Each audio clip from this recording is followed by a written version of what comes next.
నమస్తే వీటీవీ ప్రేమికి స్వాగతం. తెలుగుదేశం పార్టీ దాష్టీకాల మీద వైసీపీ ప్రతిఘటన మొదలైందా? హిందూపురం నుంచి ఈ మ్యాచ్ మొదలైందనే చెప్పాలి. ఎందుకంటే ఇప్పటి వరకు కూడా డిఫెన్స్ గేమ్ ఆడుతూనే వచ్చింది వైసీపీ అని చెప్పాలి. వాళ్ళ మీద దాడులు చేయటం, అక్రమ కేసులు పెట్టడం, వాళ్ళు ఏమో కోర్టులకు వెళ్ళడం, బెయిల్ తెచ్చుకోవటం, ఎంతసేపు ఇదే సాగుతున్నటువంటి వ్యవహారం. కానీ ఈరోజు హిందూపురంలో వైసీపీ కార్యాలయం మీద దాడి చేసి మొత్తం ఆఫీసు మొత్తాన్ని కూడా ధ్వంసం చేసిన తర్వాత వెంటనే కొద్ది గంటల వ్యవధిలోనే అక్కడ స్థానికంగా ఉన్నటువంటి వైసీపీ నాయకులందరూ కూడా ఆ ప్రాంతానికి వెళ్ళడం, అదంతా ఉషశ్రీ చరణ్ మిగతా వాళ్ళంతా కూడా అక్కడ సందర్శించటం, ఆ తర్వాత కార్యకర్తలు పెద్ద ఎత్తున అక్కడికి తరలి రావటం, మరుసటి రోజు దాదాపుగా అనంతపురం, ఆనాటి అవిభాజ్య అనంతపురం జిల్లా పరిసర ప్రాంతాలకు సంబంధించినటువంటి నాయకులు, కడప నుంచి నాయకులు కొంతమంది, మొత్తం వీళ్ళందరూ కూడా బయలుదేరి వెళితే వాళ్ళని ఎక్కడికక్కడ పోలీసులు నిలువరించి దాడి చేసినటువంటి వాళ్ళ మీద కేసులు నమోదు చేస్తాం, మీరేం వర్రీ అవ్వకండి అని చెప్పని వాళ్ళకి భరోసా ఇచ్చి వాళ్ళని తిప్పి పంపాల్సినటువంటి దీంట్లో అలాంటివి ఏమీ లేకుండా వాళ్ళని మాత్రం నిలువరించి అరెస్ట్ చేశారు. అంతటితో పోనీ ఈ హడావుడి ఆగిందంటే లేదు.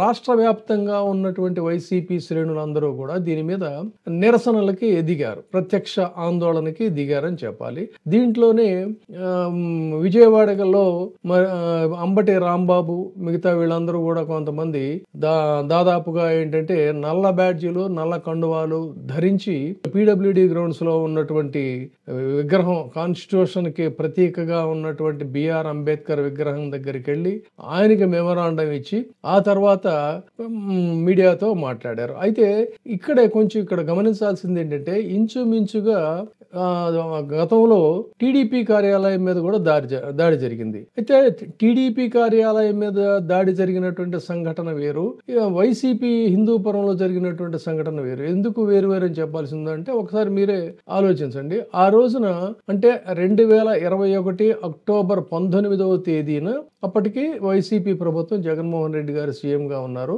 ఆ రోజు సాక్షాత్తు సీఎం ను పట్టుకుని ఉచ్చరించరా అని, అంటే మనబోటి వాళ్ళం ఉచ్చరించరా అనేటువంటి భాషలో ఆ తెలుగుదేశం పార్టీకి సంబంధించినటువంటి వ్యక్తి పట్టాభిరామ్ అనేటువంటి వ్యక్తి చాలా అతి దారుణమైనటువంటి పదజాలాన్ని ఉపయోగించాడు.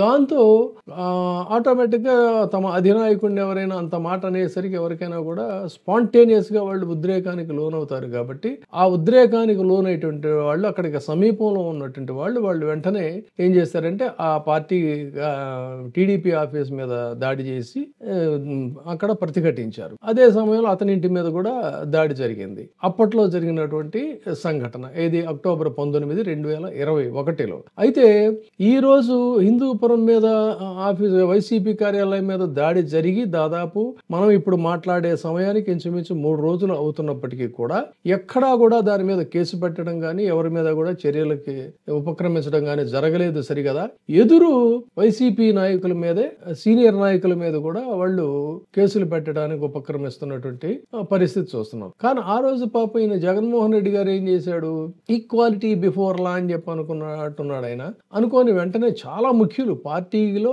అత్యంత కీలకమైనటువంటి వ్యక్తులు ఆ రోజున నందిగం సురేష్ చాలా కీలకమైన నాయకుడు, ఎస్సీ నాయకుడు, తర్వాత ఎమ్మెల్సీ లేళ్ల అప్పిరెడ్డి, ఎమ్మెల్సీ తలసిల రఘురాం, ఇలా ఆ రోజున ఎంపీల స్థాయి వ్యక్తిని, ఎమ్మెల్సీ స్థాయి ఉన్నటువంటి వాళ్ళని, తర్వాత దేవినేని అవినాష్ సీనియర్ అక్కడ జిల్లా ప్రధానమైనటువంటి నాయకుడు, తర్వాత వైసీపీ విద్యార్థి విభాగం నాయకుడు, రాష్ట్ర అధ్యక్షుడైనటువంటి పానుగంటి చైతన్య, అతన్ని ప్రధాన నిందితుడిగా చేర్చినట్టున్నారు. వాళ్ళందరి మీద కూడా కేసు పెట్టి తన ట్రాన్స్పరెన్సీని, తన కమిట్మెంట్ ని, ఇలా చట్టం పట్ల తనకున్నటువంటి నిబద్ధతను ఆయన చాటుకున్నట్టుగా చేశాడు. అయితే తెలుగుదేశం పార్టీ అధికారంలోకి వచ్చిన వెంటనే ఆ కేసును మళ్ళీ తిరగదోడి దాన్నేమో సిఐడి విచారణకి అప్పచెప్పి ఇంకా దాని మీద బలంగా లోతుగా సెక్షన్లన్నీ కూడా మార్చి ఏం చేశారంటే 24వ తారీఖు అక్టోబర్ మంగళగిరి కోర్టులో నిందితులుగా ఉన్నటువంటి పానుగంటి చైతన్య వీళ్ళంతా కూడా లొంగిపోయినప్పటికీ కూడా వాళ్ళందరి మీద కూడా మళ్ళీ కేసు పెట్టి దాదాపుగా ఆ సంఖ్యని 110కి పెంచారు. 110 మంది మీద ఈ కేసుని పెట్టారు. పెట్టి చాలా మంది జైళ్లలో ఉండి బయటికి రాకుండా ఉండేటువంటి విధంగా వాళ్ళ మీద సెక్షన్లన్నీ పెట్టిన పరిస్థితి. మరి ఆ రోజున వాళ్ళ మీద కేసులు పెట్టినప్పుడు ఇప్పుడు అసలు ఇక్కడ జరిగింది ఏంటి, అతను అబ్యూసివ్ లాంగ్వేజ్ మాట్లాడాడు, మాట్లాడకూడనటువంటి మాటలు మాట్లాడాడు. కాబట్టి దాని మీద స్పాంటేనియస్ గా వాళ్ళు రియాక్ట్ అయ్యి దాడి చేశారు. కానీ హిందూపురంలో జరిగింది ఏంటంటే వాళ్ళ పార్టీ సమావేశంలో ఆ స్థానికంగా ఉన్నటువంటి అక్కడ ఎమ్మెల్యే అతను స్థానికుడు కాదు కాబట్టి ఎంతకాలం మనం ఇలా చేస్తామని చెప్పని అక్కడ హిందూపురం ఎమ్మెల్యే అయినటువంటి బాలకృష్ణ గురించి అక్కడ మాట్లాడుతూ వాళ్ళ పార్టీ ఆఫీసులో మాట్లాడుకున్న ప్రతి పార్టీ కార్యాలయంలో కూడా ప్రతిపక్ష వాళ్ళని విమర్శించడం అనేటువంటిది మామూలే. ఎక్కడ కూడా అన్పార్లమెంటరీ లాంగ్వేజ్ అతను ఉపయోగించలేదు. అన్పార్లమెంటరీ లాంగ్వేజ్ ఉపయోగించకపోయినప్పటికీ కూడా ఒక డిజైన్డ్ ప్రోగ్రామ్ అక్కడ జరిగింది, గతంలో జరిగింది, స్పాంటేనియస్ గా రియాక్ట్ అయ్యారు వాళ్ళు. ఇక్కడ ఒక డిజైన్డ్ ప్రోగ్రామ్ గా ఆ పార్టీ మీద దాడి చేసి మొత్తం కూడా పార్టీని ధ్వంసం చేశారు. అతను ఏం తిట్టాడు? అన్పార్లమెంటరీ లాంగ్వేజ్ ఉపయోగిస్తూ అతను ఏమన్నాడు?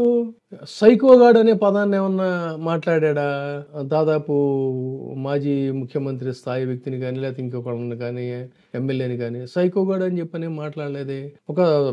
దాదాపుగా ఒక మెగాస్టారు తర్వాత కేంద్ర మంత్రి చేసిన వ్యక్తి, అశేషమైనటువంటి జనాభిమానం ఉన్నటువంటి అతన్ని పట్టుకొని అనుచితమైనటువంటి వ్యాఖ్యలు చేసినట్టుగా ఏమైనా చేశాడా? లేదు. కేవలం రాజకీయ పరమైన విమర్శ చేశాడు. అంటే మేమైతే ఏమైనా తిట్టచ్చు, ఎవరినైనా తిట్టచ్చు, కానీ మమ్మల్ని మాత్రం తిడితే కుదరదు అనడానికి ఇదేమన్నా ఫ్యూడలిస్టిక్ సొసైటీయా, డెమోక్రాటిక్ సొసైటీనా? కానీ ఈ డెమోక్రసీలో జనం అధికారం ఇచ్చారు కాబట్టి వాళ్ళు ఫ్యూడలిస్టిక్ సొసైటీగానే, వాళ్ళు ఫ్యూడలిస్టులుగానే వ్యవహరిస్తున్నారు. వాళ్ళకి మరి పోలీసులు కూడా అదే రకంగా వ్యవహరిస్తున్నారు. దీని మీద మొదటిసారిగా ఇక మీ అందరికి గుర్తుందో లేదో, అధికారంలోకి వచ్చిన వెంటనే కన్స్ట్రక్షన్ లో ఉన్నటువంటి వైసీపీ ప్రధాన కార్యాలయాన్ని మొత్తం పునాదులతో సహా పెకిలించి వేసేశారు. అయినా ఆ రోజున ఎక్కడా కూడా రియాక్షన్ లేదు. ఎందుకంటే వాళ్ళందరూ కూడా వెంటనే రిజల్ట్స్ వచ్చిన కొన్ని రోజులుగా జరిగిన సంఘటన కాబట్టి ఎక్కడికక్కడ అందరూ కూడా ఒక షాకింగ్ మూడ్ లో ఉన్నటువంటి పరిస్థితుల్లో అక్కడ ప్రతిఘటన లేదు.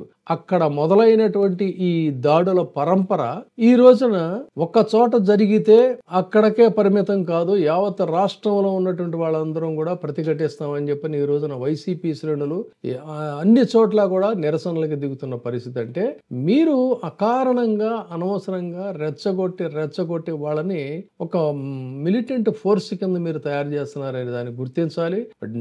ఈక్వాలిటీ బిఫోర్ లా అనేది ఎప్పుడో పోయింది. కానీ కనీస మాత్రంగానైనా తూతూ మంత్రంగానైనా కేసులు పెట్టి చేసే పరిస్థితి కూడా లేదు. అందుకోసం అని చెప్పనే ఈ రోజున ఇవాళ ఈ రియాక్షన్ వచ్చింది. సో ఇక్కడ గమనించాల్సింది ఏంటంటే ఇక హిందూపురం సాక్షిగా ఆట మొదలైంది. అయితే ఈ రోజుకి కూడా వైసీపీ ఆడేటువంటి ఆట బలహీనమైనటువంటి ఆటే. కానీ ఎందుకంటే అటు పోలీస్ ఫోర్స్ ని ఇటు అందులో అంతర్భాగం ఈ బ్యూరోక్రసీ అనేది ప్రభుత్వాన్ని వీళ్ళు ప్రతిఘటించాలి. అయితే ఈ ప్రతిఘటన అనేది మొదలైంది, ఇది క్రమంగా ఏ స్థాయికి చేరుకుంటుందనేది మాత్రం కాలం నిర్ణయిస్తుంది. వేచి చూద్దాం. Thank you. ఇప్పుడే సబ్స్క్రైబ్ చేయండి, లైక్ చేయండి, షేర్ చేయండి. WEIGH TV ప్రైమ్, మీ ఉత్తమాభిరుచుల సమ్మేళనం.